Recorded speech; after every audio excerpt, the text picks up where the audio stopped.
Bismillahirrahmanirrahim. Assalamualaikum warahmatullahi wabarakatuh. Apa kabarnya anak-anak? Alhamdulillah, mudah-mudahan Allah senantiasa memberikan kesehatan serta perlindungan kepada kita semua. Amin ya robbal alamin. Pada kesempatan kali ini kita akan belajar masih di tema 1 organ gerak hewan dan manusia, subtema 1 organ gerak hewan, dan pembelajaran 3 dan 4. Sebelum kita melanjutkan pada pembelajaran 3 dan 4 ini, kita telah belajar kemarin pembelajaran 1 dan 2, yaitu kita telah membahas mengenai alat gerak hewan dan manusia, lalu menjelaskan gambar cerita, serta menentukan kalimat utama dan ide pokok pada suatu paragraf. Nah, sebelum kita memulai pembelajaran kali ini, alangkah baiknya kita berdoa terlebih dahulu. Untuk berdoa dimulai. Berdoa selesai. Baik, setelah kalian mempelajari pembelajaran 3 dan 4 ini, tentunya kalian akan dapat 1. Menyebutkan letak geografis Indonesia. 2. Menjelaskan nilai-nilai yang terkandung dalam tiap sila Pancasila. 3. Mengidentifikasi sikap gotong royong yang sesuai dengan nilai-nilai Pancasila. Dan 4. Menentukan kalimat utama, kalimat penjelas, dan ide pokok dalam suatu teks. Nah, itulah tujuan pembelajaran kita pada kesempatan kali ini. Selamat belajar! Baik, perhatikan peta Indonesia yang terdapat pada gambar. Nah, kita selalu harus bersyukur kepada Allah Subhanahu wa Ta'ala bahwasanya kita bangsa Indonesia memiliki begitu banyak sekali pulau-pulau yang membentang dari Sabang sampai Merauke. Coba perhatikan. Nah, beginilah bentuk dari negara kita Indonesia jika dilihat dari permukaan bumi. Keadaan Indonesia dipengaruhi oleh letak geografis dan astronomi. Apa itu letak geografis? Letak geografis adalah letak suatu wilayah yang dilihat dari kenyataannya di permukaan bumi. Secara geografis, Indonesia terletak di antara dua benua, yaitu benua Australia dan benua Asia, serta diapit oleh dua samudra, yaitu Samudra Pasifik dan Samudra Hindia. Adapun batas wilayah Indonesia berdasarkan letak geografisnya yaitu sebelah timur Indonesia berbatasan dengan Samudra Pasifik dan Papua Nugini. Sebelah barat, Indonesia berbatasan dengan Selat Malaka, Laut Andaman, Laut Tiongkok, Laut Sulawesi, Samudra Pasifik, dan Malaysia Timur. Sedangkan sebelah barat, Indonesia berbatasan dengan Samudra Hindia. Lalu, sebelah selatan, Indonesia berbatasan dengan Australia, Samudra Hindia, Laut Timur, dan Laut Arafura. Adapun letak astronomis Indonesia yaitu pengertian dari letak astronomis sendiri adalah letak suatu wilayah yang dilihat dari posisinya di garis lintang dan garis bujur. Apa itu garis lintang? Coba kalian perhatikan garis panah yang terdapat pada gambar. Garis lintang adalah garis hayal yang melingkar secara mendatar di permukaan bumi. Garis lintang ini membagi bumi menjadi dua belahan, antara utara dan selatan. Sedangkan garis bujur adalah garis yang menghubungkan kutub utara dan kutub selatan.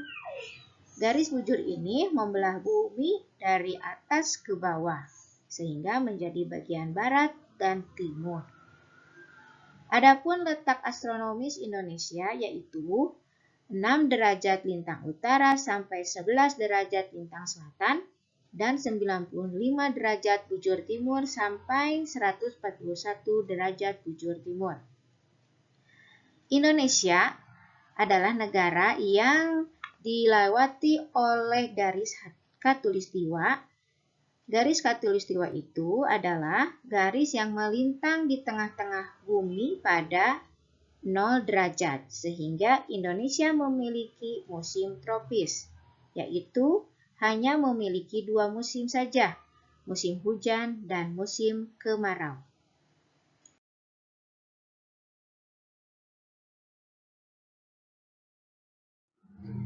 Nah, sekarang ayo amati peta Indonesia berikut ini. Pada layar di sini terdapat peta Indonesia yang terdapat berbagai pulau di Indonesia, terutama pulau-pulau besar yang ada di wilayah Indonesia. Ada Pulau Sumatera, ada Jawa, ada Kalimantan, ada Pulau Sulawesi, ada Pulau Irian Jaya, dan lain sebagainya. Mari kita tentukan dan menyebutkan batas-batas wilayah yang ada di Indonesia, baik dari sebelah barat, timur, utara, dan selatan. Ayo anak-anak, kita jalan-jalan melihat batas Indonesia yang dilihat dari letak secara geografisnya. Nah, bahwa Indonesia ini diapit oleh 2 benua, yaitu benua Asia dan benua Australia, serta diapit pula oleh 2 samudra, yaitu Samudra Pasifik dan Samudra Hindia. Kemudian Indonesia pun dilalui oleh garis khatulistiwa atau garis ekuator, di mana Indonesia ini memiliki iklim tropis karena hanya memiliki 2 musim saja, yaitu musim kemarau dan musim hujan. Lalu, perhatikan garis yang membentang merah pada gambar. Nah, garis yang membentang secara mendatar itu disebut juga garis lintang atau secara vertikal yang membagi bumi menjadi 2 bagian, antara bagian utara dan bagian selatan. Sedangkan garis yang membentang secara horizontal disebut juga dengan garis bujur. Ini membagi bumi menjadi 2 bagian pula, antara timur dan barat. Ayo kita sebutkan batas-batas geografis Indonesia berdasarkan peta atau gambar berikut ini. Ada bagian A dan B, C, D, E, dan F. Nah, bagian A dan D ini merupakan bagian atau batas wilayah Indonesia sebelah barat, yaitu adalah Samudra Hindia.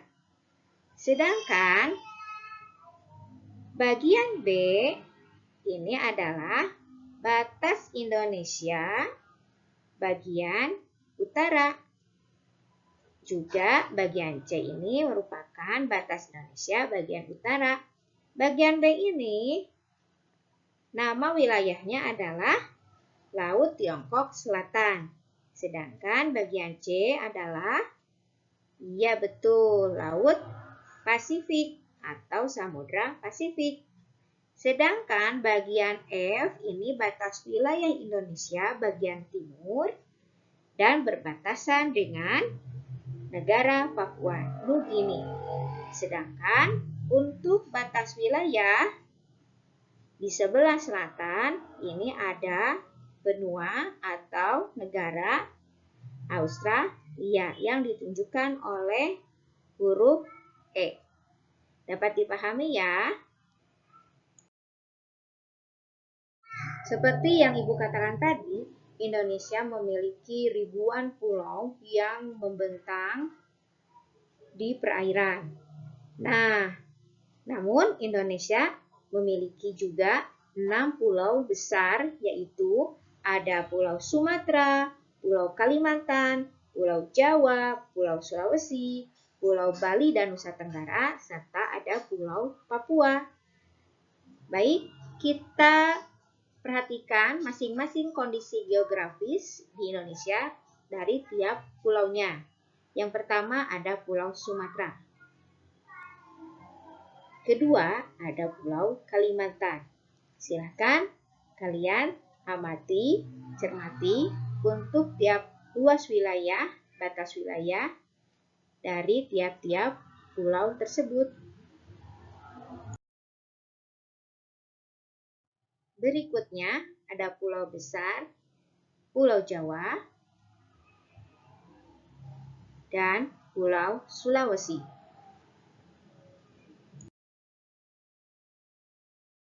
Pulau besar berikutnya yaitu Pulau Bali dan Nusa Tenggara dan Pulau Papua.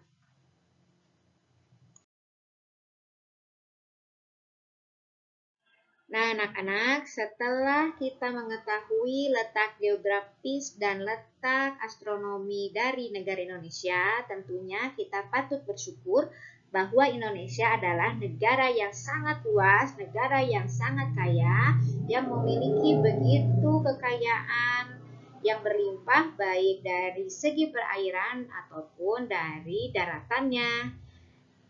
Kita harus bangga Indonesia memiliki banyak sekali keberagaman dari setiap pulaunya. Baik itu keragaman suku bangsa, budaya, adat istiadat, ataupun agama.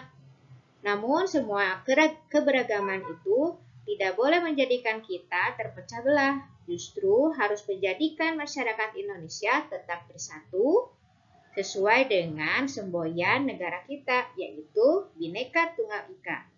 Walaupun berbeda-beda, tetapi tetap satu tujuan, yaitu bersatu. Nah, masyarakat Indonesia harus berpegang teguh pada Pancasila, di mana setiap sila pada Pancasila ini memiliki nilai-nilai yang terkandung dalam tiap sila Pancasilanya.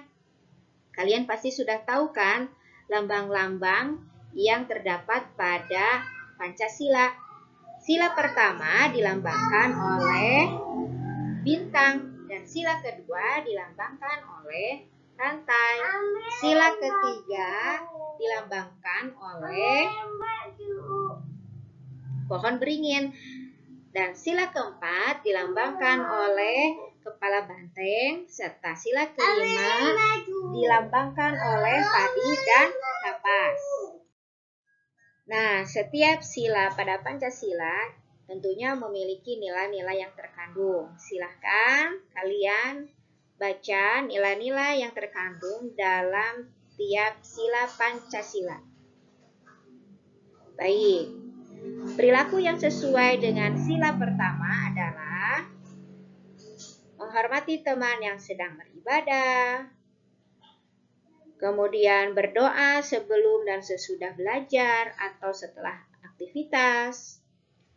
Lalu, perilaku yang sesuai dengan sila kedua yaitu membantu teman yang terkena musibah atau mendapatkan hak bersekolah. Perilaku yang sesuai dengan sila ketiga yaitu mencintai dan membeli produk dalam negeri atau bergotong royong membersihkan lingkungan. Perilaku yang sesuai dengan sila keempat yaitu mengikuti pemilihan ketua kelas atau tidak memaksakan kehendak orang lain saat bermusyawarah. Dan perilaku yang sesuai dengan sila kelima yaitu gemar menabung dan menghemat uang jajan atau mengadakan bakti sosial untuk bencana alam.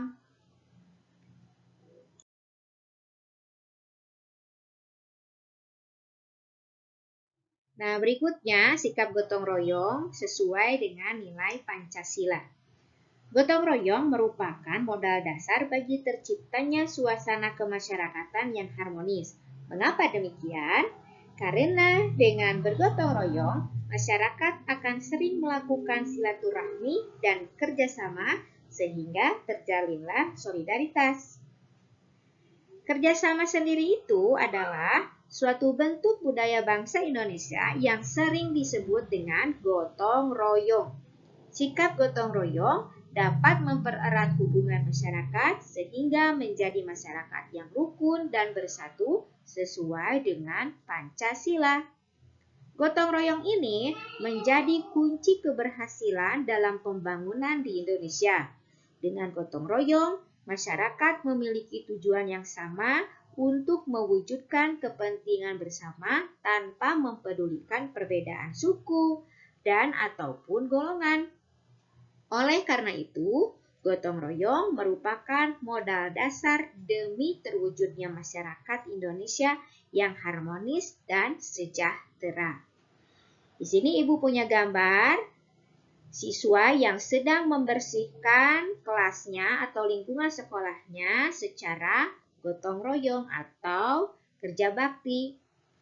Selain manfaatnya untuk mempererat hubungan atau silaturahmi, juga manfaat lainnya adalah pekerjaan akan cepat selesai dan juga terasa ringan. Nah, ini merupakan contoh sikap yang sesuai dengan nilai Pancasila, yaitu sila ketiga. Berikutnya, kita akan belajar kalimat utama dan kalimat penjelas serta ide pokok pada suatu teks atau paragraf. Seperti yang telah kita pelajari di pembelajaran sebelumnya, pengertian dari ide pokok itu sendiri adalah inti atau dasar permasalahan dari suatu paragraf atau teks. Ide pokok disebut juga dengan gagasan utama, pokok pikiran, atau ide gagasan. Ide pokok dapat kita temukan dalam kalimat utama. Sedangkan kalimat utama ini bisa kita temukan dalam suatu paragraf, bisa di awal kalimat, bisa di akhir kalimat, ataupun awal dan akhir kalimat. Nah, selain kalimat utama dalam suatu paragraf, juga terdapat kalimat penjelas. Kalimat penjelas biasanya berisi informasi tambahan untuk menjelaskan lebih rinci hal-hal yang disampaikan pada kalimat utama. Kalimat penjelas ini dibuat untuk mendukung pernyataan yang disampaikan pada kalimat utama. Oleh karena itu, kalimat penjelas juga sering disebut sebagai kalimat pendukung. Dapat dipahami ya? Jadi, kalimat utama itu adalah kalimat awal biasanya yang dituliskan pada suatu paragraf, atau boleh kita temukan juga di akhir paragraf. Setelah kita menemukan kalimat utama, maka kita akan menemukan atau menentukan pula ide pokok. Selain kalimat utama, terdapat juga dalam suatu paragraf itu adalah kalimat penjelas. Mari, agar lebih paham, kita perhatikan slide berikutnya. Nah, agar lebih paham, mari kita baca contoh paragraf berikut ini. Serangga menggunakan 6 kakinya untuk bergerak. Beberapa jenis serangga menggunakan kaki mereka untuk berjalan. Ada juga serangga yang menggunakan kaki mereka untuk melompat. Selain itu, ada beberapa jenis serangga yang menggunakan kaki mereka untuk berenang dan berjalan di atas air. Setelah membaca secara keseluruhan, kita dapat menentukan kalimat utamanya pada paragraf tersebut, yaitu ada di awal kalimat, yaitu serangga menggunakan 6 kakinya untuk bergerak. Secara keseluruhan, inti paragraf tersebut adalah mengenai fungsi kaki pada serangga. Informasi tersebut dapat ditemukan pada kalimat pertama, atau kita sebut tadi sebagai kalimat utama. Oleh sebab itu, kalimat pertama merupakan kalimat utama dari paragraf tersebut. Sementara itu, ide pokok dari paragraf tersebut adalah fungsi kaki pada serangga. Ya. Nah, ini yang ditulis oleh Ibu dengan warna ungu. Ide pokok ini ditemukan dari kalimat utama, yang kalimat utama ini berada pada kalimat pertama. Selain kalimat utama, ada juga kalimat penjelas dalam paragraf tersebut. Kalimat penjelas pada paragraf tersebut terdapat pada kalimat kedua, kalimat ketiga, dan kalimat keempat. Kalimat-kalimat tersebut berisi informasi tambahan berupa penjelasan mengenai cara serangga bergerak menggunakan kakinya. Dapat dipahami ya? Nah, untuk menentukan ide pokok suatu teks, ada hal-hal yang perlu kita lakukan. Yang pertama adalah membaca teks secara keseluruhan, baik itu dengan teknik skimming ataupun dengan teknik scanning. Yang kedua, kita harus mencari kalimat utama teks tersebut. Dan yang ketiga, untuk menentukan ide pokok adalah yaitu menemukan informasi dalam kalimat utama. Dapat dipahami ya? Baik anak-anak, alhamdulillah pembelajaran 3 dan 4 tema 1 dan subtema 1 kali ini telah selesai. Mudah-mudahan kalian dapat memahami apa yang disampaikan oleh Ibu. Dan mudah-mudahan kita semua selalu diberikan kesehatan. Jangan lupa menerapkan protokol kesehatan untuk menghindari COVID-19 ini dengan cara mencuci tangan, memakai sabun, memakai masker, serta menghindari kerumunan. Terima kasih. Mudah-mudahan Allah senantiasa memudahkan setiap kegiatan kita sehari-hari. Amin ya robbal alamin. Assalamualaikum warahmatullahi wabarakatuh.